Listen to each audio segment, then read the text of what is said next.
శ్రీమతి లతా గారి ఆధ్వర్యంలో శ్రీపాద శ్రీవల్లభ దత్తపీఠంలో దత్తాత్రేయ జయంతి వేడుకలు. వివరాల కొరకు సంప్రదించండి. నమస్తే, వెల్కమ్ టు సుమన్ టీవీ. నేను పద్మిని. ప్రస్తుతంతో పాటు ప్రముఖ ఆధ్యాత్మికవేత్త, దత్త ఉపాసకురాలు, శ్రీపాద శ్రీవల్లభ దత్తపీఠం వ్యవస్థాపకురాలు శ్రీమతి లతా దత్త గారు మనతో పాటు ఉన్నారు. మాట్లాడదాం. అక్క నమస్తే. అక్క నమస్తే పద్మిని.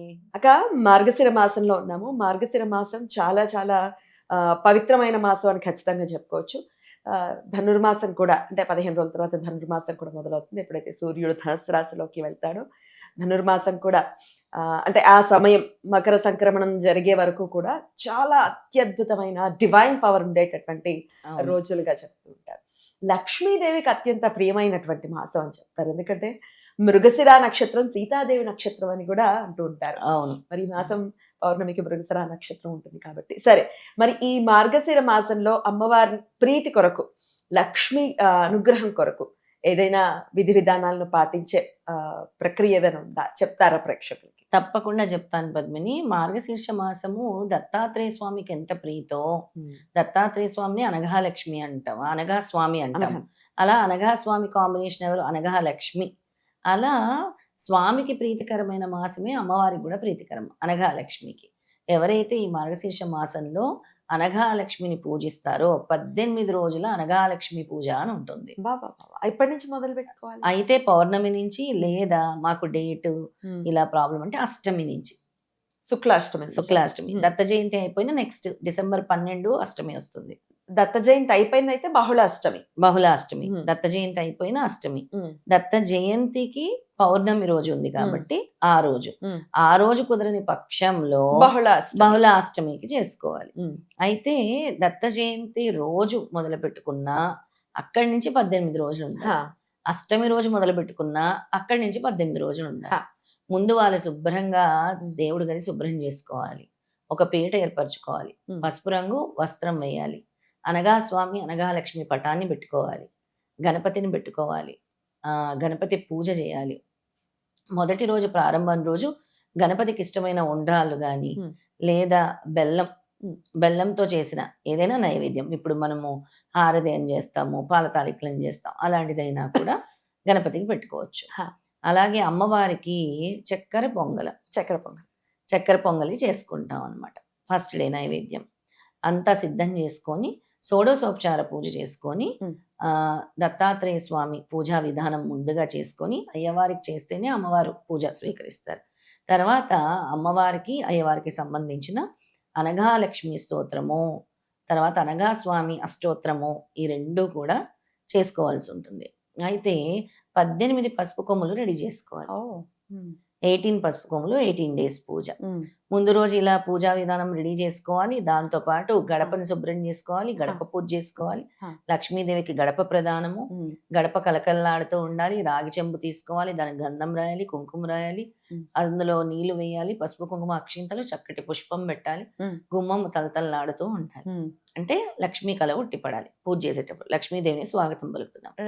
ఈ రాగి చెంబుని ఎక్కడ పెట్టమంటారు? గుమ్మం బయట పెట్టమంటారా? గుమ్మం బయట పెట్టాలి. ఈ లక్ష్మీ పూజ ముఖ్యంగా మనసులోని కోరికలు నెరవేరటానికి దీన్ని అతి రహస్యమైన అనఘాలక్ష్మి పూజ అంటారు.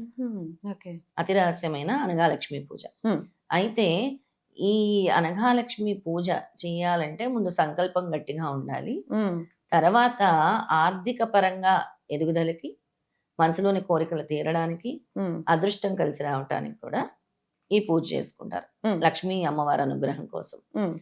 ఈ పసుపు కొమ్ములు సిద్ధం చేసుకొని రోజుకి ఒక పసుపు కొమ్ము చొప్పున ముందు గణపతి ప్రార్థన, విఘ్నేశ్వరుడు పూజ, తర్వాత దత్తాత్రేయ స్వామి షోడశోపచార పూజ, తర్వాత పసుపు కొమ్ము పట్టుకొని చేతిలో అనఘా లక్ష్మి అష్టోత్తరాన్ని చదవాలి. దొరుకుతుంది అది? మనం నీకు పంపించేస్తాను. నాకు పంపిస్తే అనఘాలక్ష్మి అష్టోత్తరం నీకు పంపిస్తాను. దత్తాత్రేయ స్వామి అష్టోత్తరము, తర్వాత అనఘాలక్ష్మి అష్టోత్తరం చదవాలి. గూగుల్లో దొరికేస్తుంది, ఇబ్బంది ఏమి ఉండదు. ఉంటుంది. అనఘాలక్ష్మి అష్టోత్తరం చదివినప్పుడు ఈ చేతిలో పసుపు కొమ్ము పట్టుకోవాలి. 108 సార్లు అష్టోత్తరం అయిన తర్వాత ఆ ఒక్క పసుపు కొమ్ము తీసి అమ్మవారి దగ్గర పెట్టాలి. ఓకే.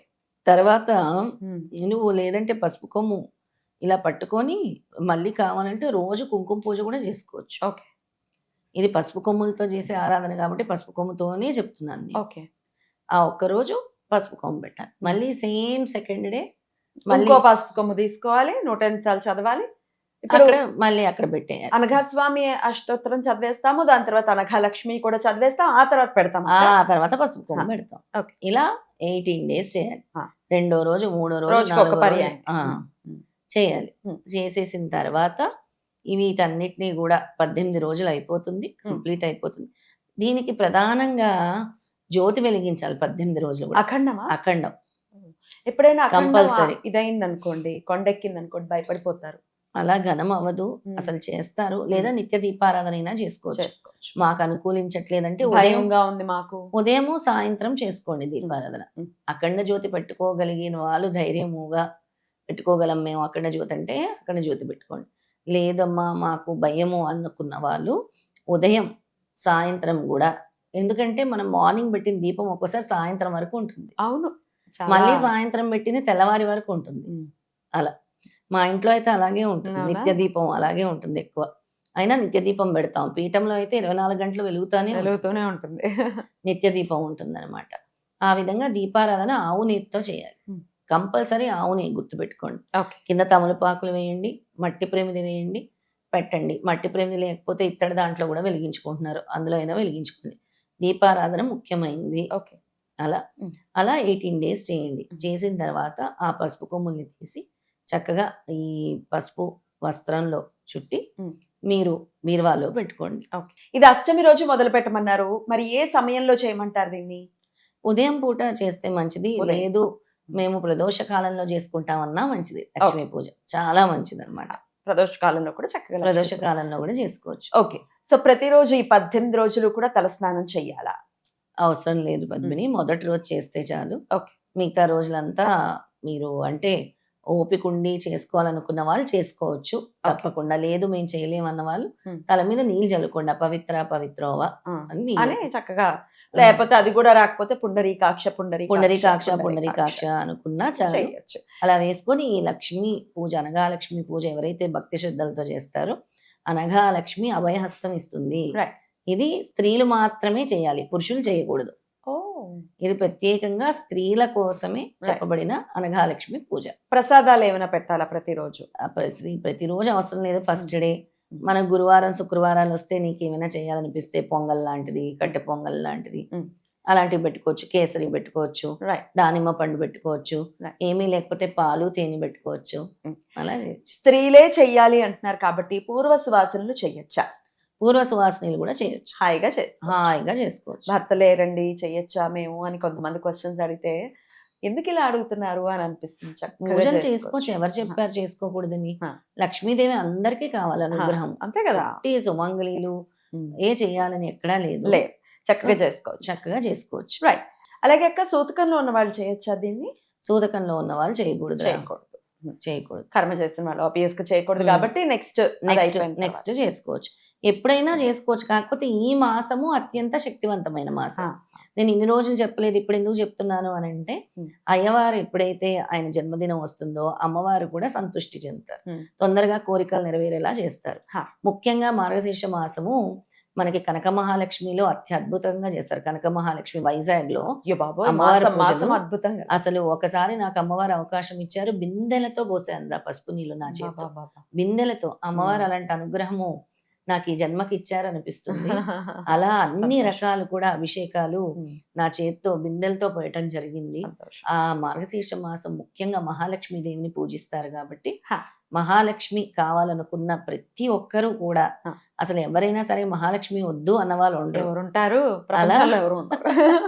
అలా లక్ష్మీదేవి అనుగ్రహం కావాలి, సంపదలు కావాలి, సిరి సంపదలు కావాలి, మాకు అమ్మవారు మమ్మల్ని ఈ దారిద్ర బాధల నుంచి బయట వేయాలి, మాకు సరిపడా ధన ఆదాయం ఇవ్వాలి అనుకునే వాళ్ళందరూ, చక్కగా మహిళలు, స్త్రీలు అందరూ కూడా ఈ పూజను ఆచరించవచ్చు. ఇంకొక క్వశ్చన్ అక్క, మధ్యలో ఒకవేళ పీరియడ్స్ వస్తే ఆడవాళ్ళకి ఎట్లా మరి? దాన్ని 5 రోజుల తర్వాత కంటిన్యూ చేయొచ్చా? లేదు, మళ్ళీ చేసుకోవాలి, ఎందుకంటే బ్రేక్ పడుతుంది అనమాట.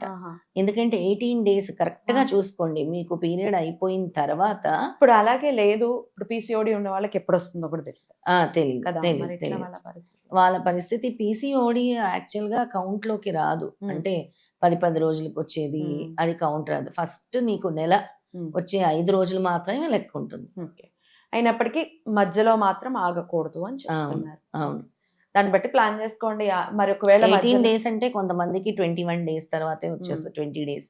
సో ఆ కరెక్ట్ గా మీరు పీరియడ్స్ అయిపోయిన తర్వాత మొదలు మొదలు పెట్టుకోవచ్చు. Right. అలా అంటే చూసుకుంటే మరి మీరు అష్టమి రోజే మొదలు ఆ పెట్టమంటున్నారు పట్టు ఎక్కువ ఉంటుంది. వీలు పడిన వాళ్ళందరూ కూడా అష్టమి లేదా మొదలు. పౌర్ణమి లేదా ఏకాదశి అలా కూడా చేస్తారు. అలాగా, లేదా గురువారము ప్రధానము గుర్తుపెట్టుకోండి. Hmm. మీకు ఈ ముఖ్యమైన తిథులు కుదరలేదంటే చక్కగా గురువారం రోజు మొదలు పెట్టేసుకోండి. రైట్.